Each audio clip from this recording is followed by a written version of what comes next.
Bonjour. Alors, comment un pays fait-il pour avancer quand le monde qui l'entoure est en pleine crise? C'est la question qu'on va explorer aujourd'hui en se plongeant dans une seule journée d'actualité en Algérie.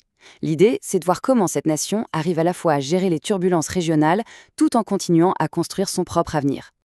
Allez, on commence par planter le décor régional. On va se projeter un peu au 3 mars 2026 pour imaginer une journée où les tensions au Moyen-Orient sont à leur paroxysme. Ça va nous permettre de comprendre comment un pays comme l'Algérie pourrait naviguer dans une telle situation. Ce qu'on voyait dans les journaux ce jour-là, c'était un tableau vraiment frappant. Pas juste un petit conflit isolé, non, mais une escalade sur plusieurs fronts qui s'aggravait d'heure en heure. Et regardez à quelle vitesse tout a basculé. En à peine 4 jours, la situation est devenue hors de contrôle. Ça a commencé un samedi, avec des bombardements en Iran, puis ça n'a fait que s'étendre jusqu'à aujourd'hui, avec l'annonce d'une opération terrestre au Liban. Clairement, toute la région venait d'entrer dans une nouvelle phase, beaucoup plus dangereuse. Non, le conflit n'était plus du tout contenu. Il suffisait de regarder la carte, des bombardements sur plus de 135 villes en Iran, des frappes qui visaient des installations américaines au Qatar, en Arabie Saoudite. C'était devenu un véritable incendie qui se propageait à travers les frontières. Et bien sûr, derrière tout ça, il y a le coût humain, et il est déjà effarant. D'après les tout premiers bilans du Croissant Rouge, on parlait de près de 800 morts, en seulement 4 jours. Forcément, ça pose une question essentielle. Face à cette région qui s'embrase, quelle a été la réponse de l'Algérie? Eh bien, l'Algérie, elle, a choisi de regarder à l'intérieur de ses frontières pour renforcer ses propres défenses. Alors, comment fait-on? La première réponse de l'Algérie, elle n'a pas eu lieu sur un champ de bataille classique, mais dans le cyberespace. Ici, on parle d'un concept absolument clé, la souveraineté numérique. En gros, c'est quoi? C'est la capacité pour un pays de maîtriser son propre destin digital. Ça veut dire contrôler ses données, ses infrastructures, sans dépendre de l'extérieur. Et pour ça, une toute nouvelle stratégie nationale sur 5 ans a été mise sur la table, avec des étapes très claires.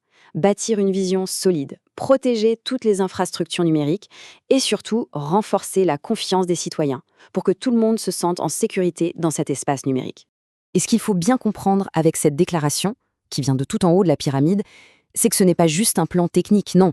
C'est carrément une priorité de sécurité nationale, un défi majeur, comme il le dit lui-même. Mais voilà, pour construire son avenir, il ne suffit pas de se défendre. Il faut aussi et surtout créer des liens. Ce même jour, on assiste à une scène intéressante.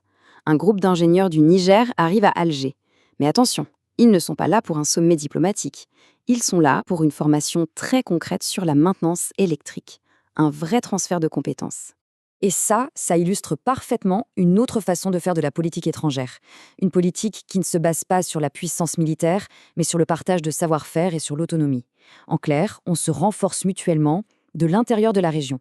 Parce qu'au-delà de toutes ces grandes stratégies, la vie de tous les jours, elle, continue son cours.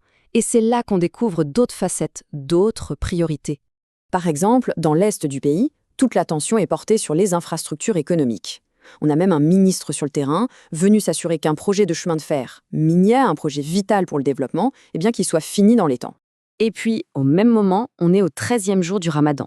Et là, on touche à un paradoxe assez frappant dans le pays. D'un côté, c'est un mois de générosité, de partage, et de l'autre, on observe une explosion du gaspillage alimentaire. Les chiffres sont éloquents. Mais changeons de décor. Dans la capitale, une exposition nous montre une toute autre facette, celle d'une économie pleine de vie, vibrante et portée par des femmes artisanes. Des bougies, des mosaïques, des bijoux, une vraie vitrine de créativité. Et comme le dit si bien Nabila, la fondatrice d'une de ces marques, la créativité, ce n'est pas juste une passion, c'est un véritable moteur économique. Pour ces femmes, c'est limpide. Leur art, c'est à la fois leur passion et leur ticket pour l'indépendance économique. Et tout ça, ça nous amène finalement au cœur du sujet, à l'âme de la nation. Qu'est-ce qu'un pays cherche à protéger, au fond? Son histoire, sa culture, et ce qui lie les gens entre eux. Ce jour-là, c'était aussi un jour de mémoire. On commémorait la mort de Larbi Ben Memidi, une figure clé de la guerre de libération, décrit comme un immense symbole de sacrifice et de patriotisme. Et c'est intéressant parce que, tout en regardant vers son passé, le pays est aussi en train de construire son avenir culturel. On annonce par exemple le lancement d'un tout nouveau festival avec l'ambition de devenir un carrefour pour les arts sur le continent africain. Et pour finir, toute cette énergie, la stratégie, l'économie, la culture, où est-ce qu'on la retrouve à l'état brut? Dans la passion d'un derby de foot local. Un match de coupe où l'enjeu n'est rien de plus et rien de moins que la fierté de toute une communauté. Alors, après avoir regardé cette seule journée, si riche en événements, on en revient à la question départ. Qu'est-ce qui fait vraiment la force d'une nation? Qu'est-ce qui la rend résiliente?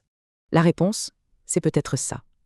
Les grandes stratégies dans les bureaux, bien sûr, c'est essentiel, mais la véritable force d'un pays, sa résilience, on la trouve ailleurs. On la trouve dans le pouls de la vie de tous les jours, dans le travail des gens, dans leur mémoire collective et dans leur passion.